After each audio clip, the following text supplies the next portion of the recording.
Halo teman-teman, jadi di sini saya akan menjelaskan tentang pemrograman mengenai synchronous dan juga asynchronous. Synchronous programming. Jadi di sini synchronous programming merupakan cara kerja program di mana setiap perintah dijalankan satu persatu secara berurutan atau sekuensial, yang artinya proses berikutnya baru akan dijalankan setelah proses sebelumnya selesai. Selanjutnya, kelebihan dan juga kekurangan dari synchronous programming ini ada 3, yaitu kelebihan. Yang pertama, mudah dipahami dan didebug. Yang kedua, alur logika program sederhana, langsung dari atas ke bawah. Dan yang ketiga, cocok untuk tugas-tugas ringan atau yang tidak membutuhkan waktu tunggu yang lama. Dan kekurangannya yaitu yang pertama, tidak efisien untuk operasi yang butuh waktu lama, misalnya seperti API, baca file besar, query database. Dan yang kedua, program bisa terhenti sementara atau blocking karena harus menunggu proses sebelumnya selesai. Dan juga yang ketiga, tidak cocok untuk aplikasi real time atau dengan banyak request bersamaan. Oke, sekarang kita masuk di asynchronous programming. Jadi pentingnya dari asynchronous ini merupakan cara kerja program di mana proses dapat berjalan secara bersamaan atau tidak menunggu satu sama lain selesai. Biasanya digunakan saat ada operasi yang memakan waktu, seperti I/O, HTTP request, dan juga database query. Asynchronous programming juga memiliki kelebihan dan juga kekurangan. Kelebihannya yang pertama yaitu lebih efisien, atau prosesnya tidak menunggu, bisa menjalankan banyak tugas sekaligus. Yang kedua, cocok untuk aplikasi web modern, real time, dan juga high performance. Dan yang ketiga, meningkatkan responsivitas aplikasi, atau UI tidak hang saat menunggu data. Tapi asynchronous programming juga memiliki kekurangan. Kekurangannya yaitu yang pertama, lebih sulit dipahami dan didebug, atau bisa dibilang alur eksekusinya tidak linear. Dan yang kedua, membutuhkan pemahaman konsep seperti callback, promise, atau async atau wait. Dan yang terakhir, potensi bug race condition jika tidak dikelola dengan baik.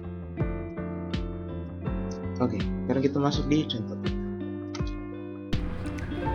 Ini untuk contoh codingan dari synchronous-nya.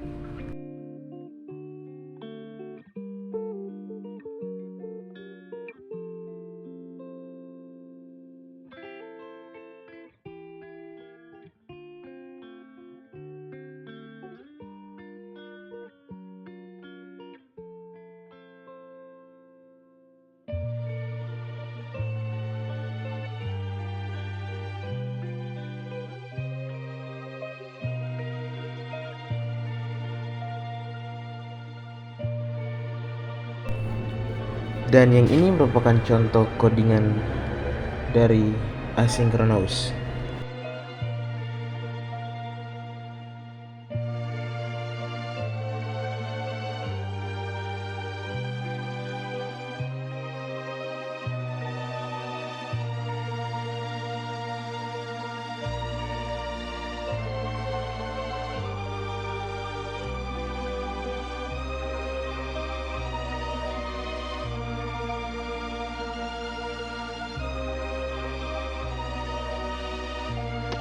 Oke, selanjutnya kita masuk di contoh penerapan aplikasi. Jadi yang pertama dari synchronous dulu. Yang pertama kalkulator desktop dan juga itu aplikasi komunikasi sederhana. Selanjutnya asynchronous.